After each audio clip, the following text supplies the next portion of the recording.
still love me and you want to help. When you look at me, I want you to see LOVE, love for my friends and family. No matter what I see, God sees the inside of me. The Lord is looking at my heart. No matter what I see, God sees the inside of me. The Lord is looking at my heart. You see when I'm sad, you see when I'm mad. You still love me and you want to help. When you look at me, I want you to see LOVE, love for my friends and family. No matter what I see, God sees the inside of me. The Lord is looking at my heart. No matter what I see, God sees the inside of me. The Lord is looking at my heart.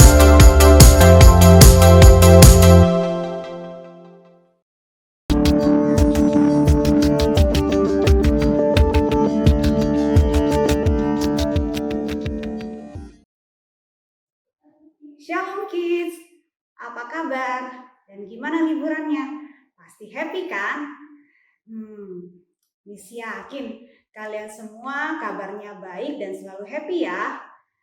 Oke deh, sebelum kita mulai sharing firman Tuhan, Miss mau ajak kalian semua untuk berdoa terlebih dahulu ya. Ayo kalian bisa ambil sikap doa yang baik, kalian bisa lipat tangan, tutup mata, dan mari kita bersatu di dalam doa.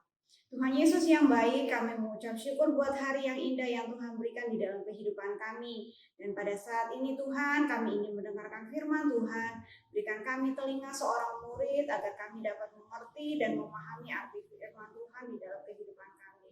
Terima kasih Tuhan Yesus, kami sambut firman-Mu pada hari ini dengan pengucapan syukur. Haleluya, amin. Kids, hari ini Miss mau sharing tentang the quality of life. The quality of life atau kualitas hidup menurut Kamus Besar Bahasa Indonesia adalah pribadi yang baik, tingkah laku yang baik dari seseorang yang dapat dijadikan teladan dalam kehidupan bermasyarakat. Jadi, kualitas hidup kita menentukan kehidupan kita. Karena ada banyak orang yang melihat mengenai kehidupan kita. Bahkan, seringkali kualitas hidup seseorang itu dinilai dari seberapa besar pencapaiannya dalam hidup. Contohnya, jabatan dalam pekerjaan, terus kekayaan atau materi yang dimiliki oleh seseorang, nilai atau hasil yang didapat apakah bagus, terus dia punya teman yang banyak atau tidak, dan masih banyak hal lain lagi. Oleh karena itu, ayo tunjukkan kualitas hidup kita agar orang-orang yang melihat pribadinya kita, mereka boleh melihat ada sesuatu yang menarik dari diri kita. Terus, apa saja kualitas hidup yang harus kita miliki agar menarik di mata orang lain, Miss? Yang pertama adalah berbuat baik.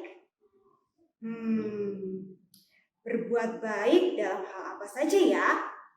Yaitu dalam tingkah laku, terus sikap atau karakter, terus sopan dalam berperilaku, dalam bertutur kata, rendah hati, tidak sombong, dan masih banyak hal lain, hal baik yang bisa kita lakukan. Nah, dari hal baik yang kita lakukan tersebut, orang akan melihat perbuatan yang baik di dalam kehidupan kita, dan kita bisa menjadi pribadi yang berdampak atau menjadi teladan atau menjadi contoh, dan hidup kita juga bisa menjadi berkat bagi orang-orang di sekitar kita, dan kita bisa menjadi terang. Nah, sebagai orang percaya, kualitas kehidupan kita juga ditentukan oleh kualitas iman kita kepada Tuhan.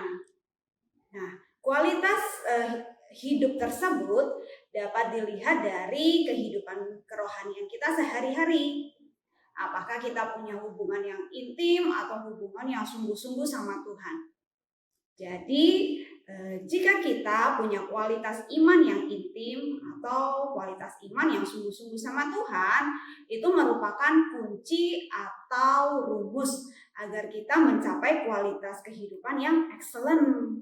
Bahkan kita bisa menjadi terang bagi orang lain. Nah, hidup benar di hadapan Tuhan juga merupakan syarat mutlak atau syarat penting untuk mengalami hidup yang diberkati. Seseorang yang hidup benar di hadapan Tuhan pasti memiliki hubungan yang karib dengan Tuhan. Bagi orang percaya, berkat Tuhan adalah sesuatu yang pasti dirindukan, selalu dinantikan dan diharapkan.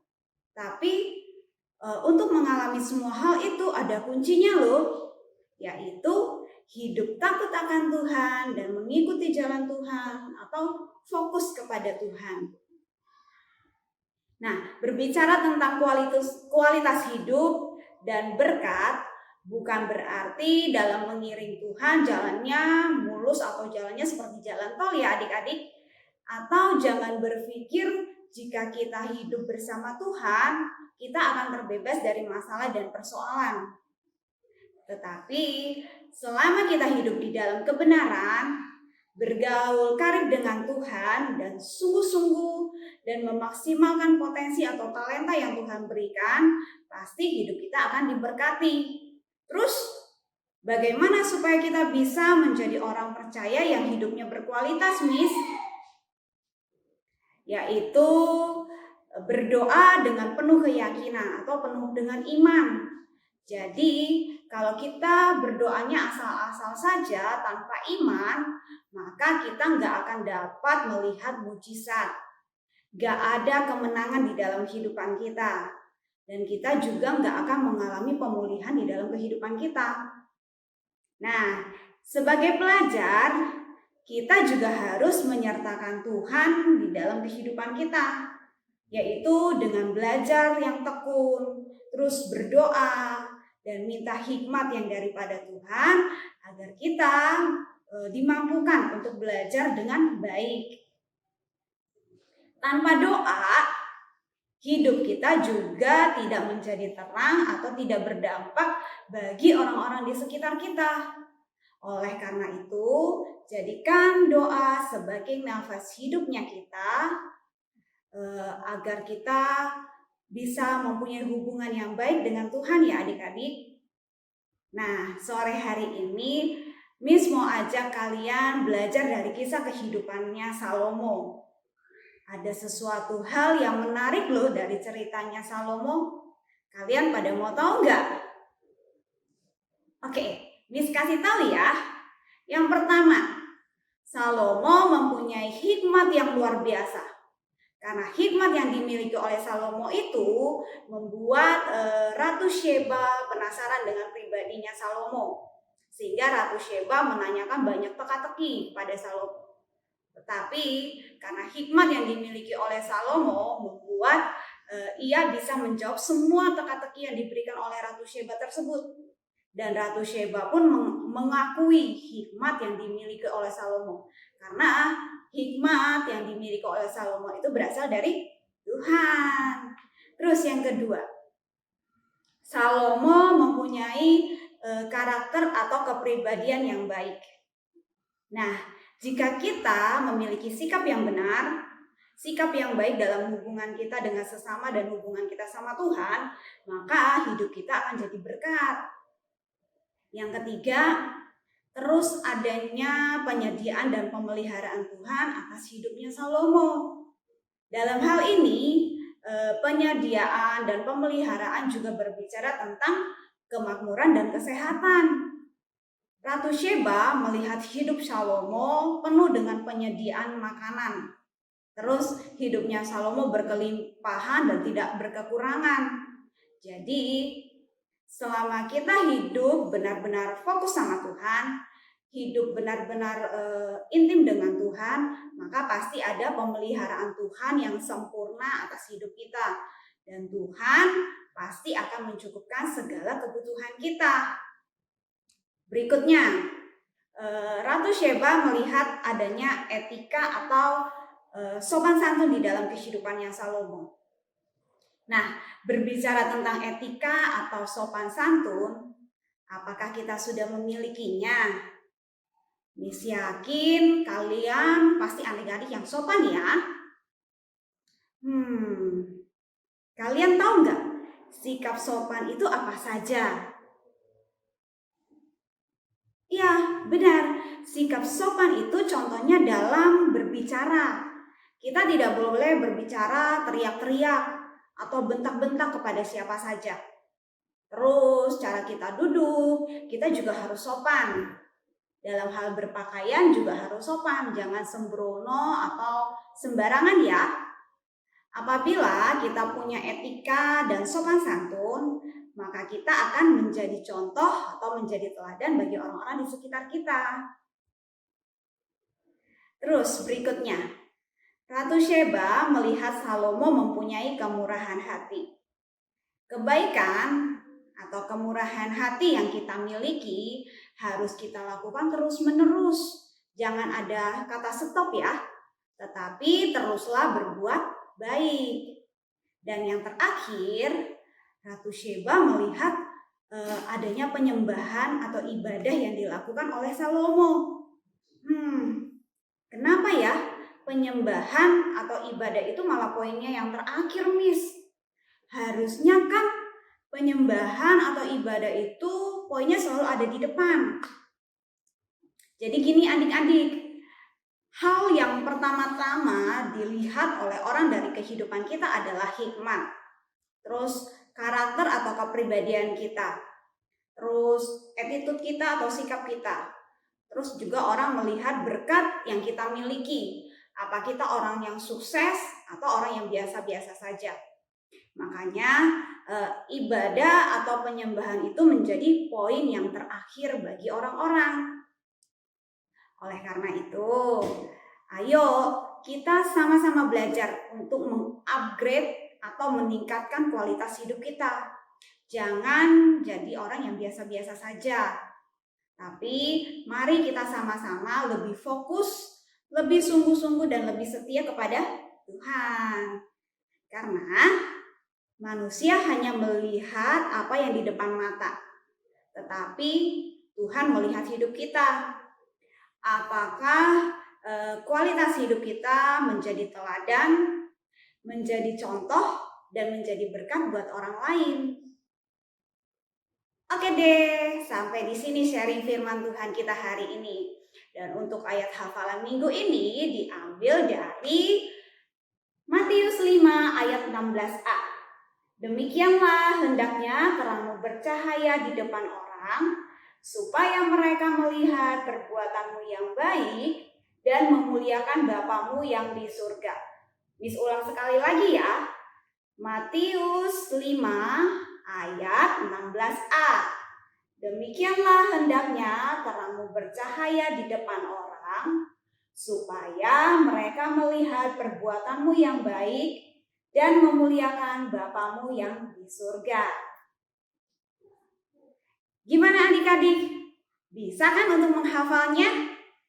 Walaupun ayat hafalannya agak panjang, tapi kalian harus tetap semangat ya adik-adik ya. Dan Miss tunggu kiriman ayat hafalannya. Oke, sebelum kita mengakhiri ibadah hari ini, Miss mau ajak kalian berdoa terlebih dahulu ya. Kalian bisa ambil sikap doa yang baik, dan mari kita bersatu di dalam doa. Tuhan Yesus yang baik, kami mengucap syukur Tuhan untuk setiap firman yang kami dengar. Biarlah Tuhan yang terus ajar kami untuk menjadi pribadi yang berkenan di hadapan Tuhan. Biarlah kami memiliki kualitas hidup yang baik, sehingga kami selalu mengutamakan Tuhan di dalam segala hal. Tuhan Yesus yang baik, kami juga berdoa memberkati Indonesia Tuhan, biarlah shalom yang daripada Tuhan ada atas Indonesia, menjaga dan melindungi Indonesia, meluputkan Indonesia dari hal-hal yang tidak baik, dan biarlah pemeliharaan Tuhan sempurna atas Indonesia. Dan kami juga berdoa Tuhan buat kota di mana kami tinggal, shalom Tuhan juga ada atas kota kami, dan kami juga berdoa buat pemimpin bangsa kami. Kiranya Tuhan memberkati para pemimpin kami dengan hikmat, kebijaksanaan, roh takut akan Tuhan terus ada di dalam kehidupan para pemimpin kami. Dan biarlah Tuhan, damai sejahtera, shalom yang daripada Tuhan terus menyertai kehidupan para pemimpin kami. Terima kasih Tuhan Yesus yang baik. Kami juga berdoa buat adik-adik yang saat ini mengikuti ibadah Kids pada hari ini. Biarlah Tuhan memberkati adik-adik dengan berkat yang berkelimpahan. Tuhan juga memberkati setiap adik-adik dengan kesehatan yang sempurna. Dan biarlah Tuhan hikmat, kebijaksanaan, kecerdasan, kepintaran yang daripada Tuhan terus menyertai kehidupan adik-adik. Dan Tuhan terus pakai kehidupan mereka untuk menjadi berkat bagi orang-orang di sekitar mereka. Terima kasih Tuhan Yesus yang baik. Kami sudah berdoa dan mengucap syukur. Haleluya. Amin. Oke adik-adik, terima kasih sudah mengikuti ibadah hari ini, dan sampai jumpa di minggu berikutnya ya. Tuhan Yesus memberkati. Shalom, dadah.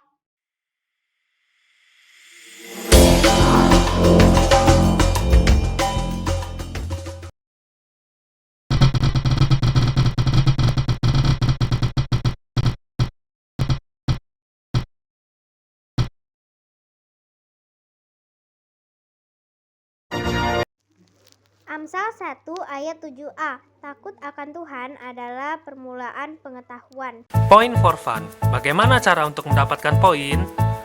2 poin untuk komen di YouTube. Jadi tulis nama kalian di kolom komentar dan bukan di live chat ya. 2 poin untuk video ayat hafalan. Kirimkan video ayat hafalan kalian ke WA gereja di 0857 95 kali 708. 4 poin untuk video yang terpilih. Video yang kalian kirim akan dipilih untuk menjadi pemenang loh di setiap minggunya. 1 poin untuk join di iCare. Setiap kehadiran kalian di iCare, maka kalian akan mendapatkan 1 poin lagi loh. 1 poin untuk menghafal ayat di iCare. Bagi kalian yang bisa menghafal ayat di iCare, maka kalian akan mendapatkan 1 poin lagi. 5 poin untuk undang teman di ibadah. Kalian bisa mengajak teman atau saudara untuk join bersama selama 3 minggu berturut-turut, maka akan mendapatkan 5 poin. Ayo segera kumpulkan poin kalian sebanyak-banyaknya untuk ditukar hadiah. Dan jangan lupa untuk undang teman atau saudara kalian ya. God bless you, Tuhan Yesus memberkati. Bye-bye.